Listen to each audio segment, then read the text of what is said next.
Can we go ahead and do like a little Perfect. day 14 summary of what happened today? Sure. I mean, what time you got here and kind of what went on during the day today? Sure, it was. I was here at 6 a.m. like This I is have. day 14, by the way. Right.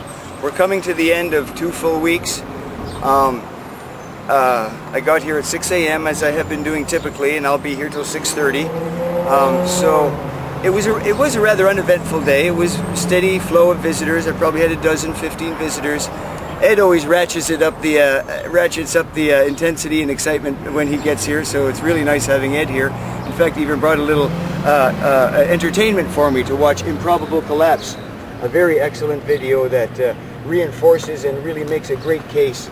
I think you could show something like that to a jury, and you could convince just 12 average Americans that this was a controlled demolition. But day 14 is going well, Larry. Like I said, I'm getting weaker naturally, and we're getting towards the end of the day, so the heat takes its toll. But I have to be honest, it's not the heat itself that bothers me, it's just the direct sun. I really have a high tolerance for heat, so maybe I was just cut out for this protest given the time of year and where we are and everything.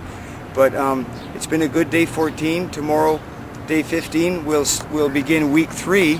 So, and I'm really anticipating good developments in week 3. It was confirmed to me that there will be a newspaper article written about me in the Arizona Republic tomorrow, and the reporter did a lengthy interview with me last Monday. He did an hour-and-a-half interview with me. His name is Richard Ruelas, really a very nice man. I'm very curious and eager to read what he has to say, but he conducted a very congenial interview with me, and this is not tabloid stuff now. Richard Ruelas, you see, appeared on Horizons, which is a local Arizona program, kind of a roundup of our news here in the state. So he's a very credible reporter. It's not like this previous nonsense that has been written about, which is just silly anyway. I don't even give that any credibility. But so I'm eager to see that article come out. And then furthermore, I will be taken to the Arizona State Legislature on Tuesday by Senator Karen Johnson. And that hopefully will give us a little more momentum as well. What are you going to do there? Now run that by me. You're going to go to the legislature on Tuesday? Yes. And speak?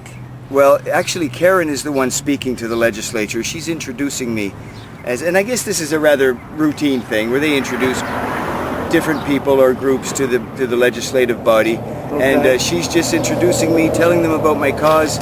And beyond that, Chuck, I don't know, because it's kind of it's somewhat scripted, but I mean, I've never seen it before. Right. So it's a matter of just kind of letting them take me through the motions of the day. But I was asked to prepare a little something, and there may even be some press and some coverage and people asking me some questions too. Okay, that's a little summary of day 14 in front of Senator McCain's office. Hunger strike for 9/11 truth.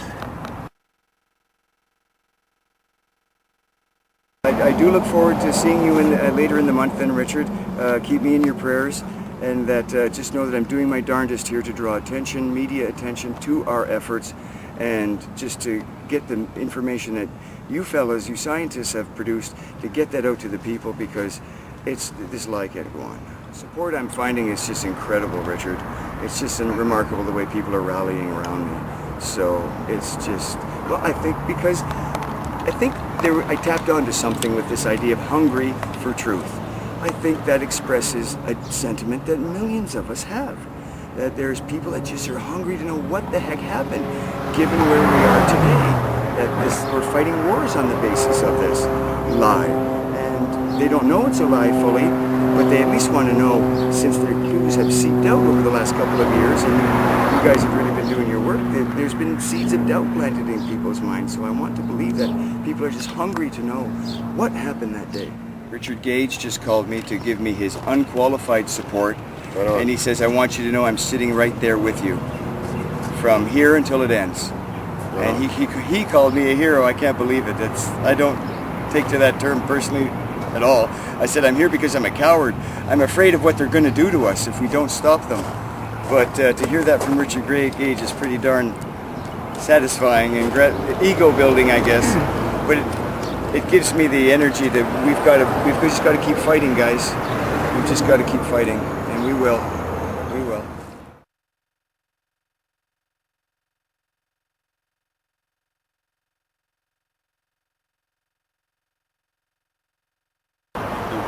still goes on. So you're not necessarily against him protesting as much as you are maybe to begin with the idea of the fast. Speaking as his wife, yes. Yes. If I wasn't his wife, if I was just another person on the street, maybe I'd feel differently. I don't know. But I relate to Blair as my husband. Right. And I love him very much. And I don't want him to take that. Right. Very good. So I'm here today, not for the movement, not that I'm against the movement. I'm here for Blair.